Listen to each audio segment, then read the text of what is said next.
guys, welcome back to the show. It is social Ville time, people.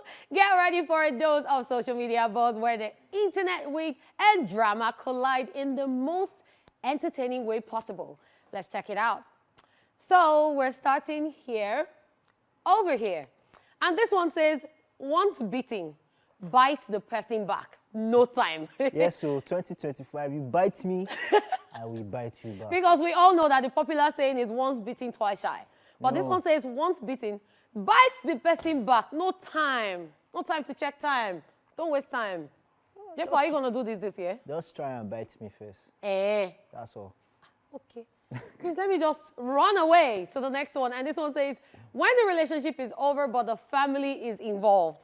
And as you can see, this truck is filled to the brim, like it's about to fall. But these people are pushing it. Don't fall. Don't fall. I cast and bind. Ha! If you want to fall, follow. Relationship is over. Everybody's trying to support you. And it's a lie. Everybody's doing it for their benefits. Exactly. If it has fallen, it has fallen. You move on. Because at the end of the day, it's about you, it's about your mental health, and it's about what works for you. They're not in the relationship with you. You'll be there on your own, no. So don't listen to people. Just do what works for you, okay? Moving on, this one is saying, not be every guy we enter toilet for bad, they go urinate. Some, they go count how much remain for pockets. And this is absolutely right. I agree with this one.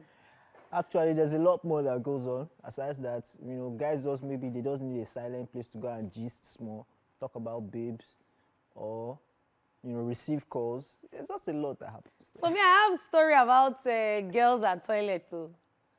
So, you guys gossip there, no? No, it's not even gossip. So a friend invited me out recently, and when I went to the restroom, hey, it was like a fashion show going on there. Like there were makeup artists doing touch-up, there were hairstylists straightening the hair and all of that, and then there was a photographer. Apparently there's like a bathtub with balls in it, and they're doing like photo shoots. I'm like, ooh, it felt like I was in another world. I'm like, am I sure I'm in the club or not in the salon? But girls fought, Sha. Let me move on. Well done. And it wasn't about man. It was about something very silly. Moving on, at Ajabo Dani says, every Nigerian man needs to date a non-Nigerian at least once in their lives so you can have an idea of what real love looks like. Okay, so I have reservations about this. I mean, Nigerians are loving. Yeah. Sometimes you can just be in the wrong relationship with the wrong person. Tell them. This notion is totally wrong. Very wrong. For me.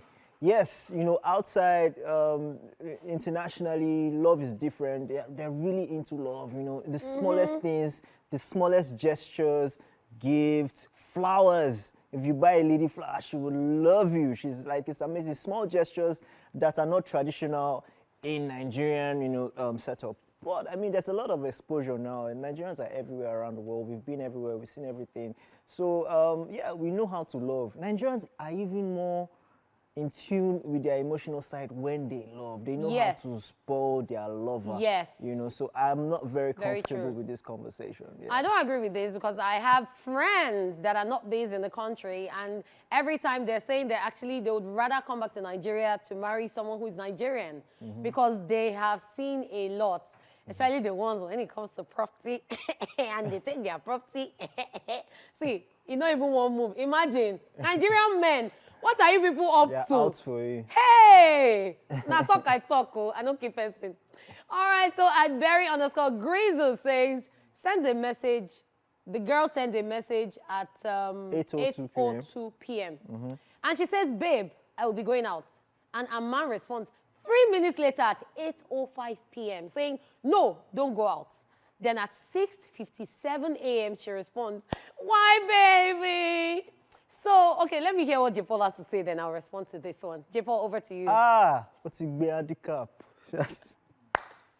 She replied the next day. She was already outside. No time. I love the girl. I love you for her. Why are you telling me not? I will reply the next day. Hey, baby, why? No, that's actually not what happened. So let me tell you guys like 3 or 4 different scenarios. The first scenario is after this message came in, her phone died, and then she decided to charge the phone, and she slept off. The second scenario is that after this message, she slept for 2 hours.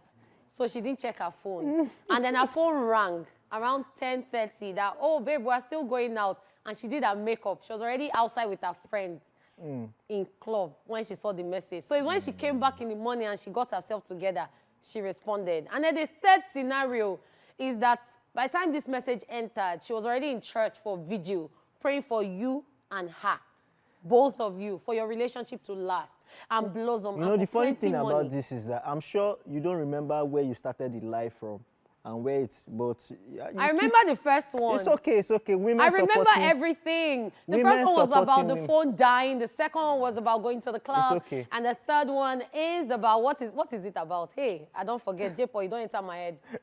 Anyway, guys, that's it for Social Ville today. But don't move a muscle because we will be back.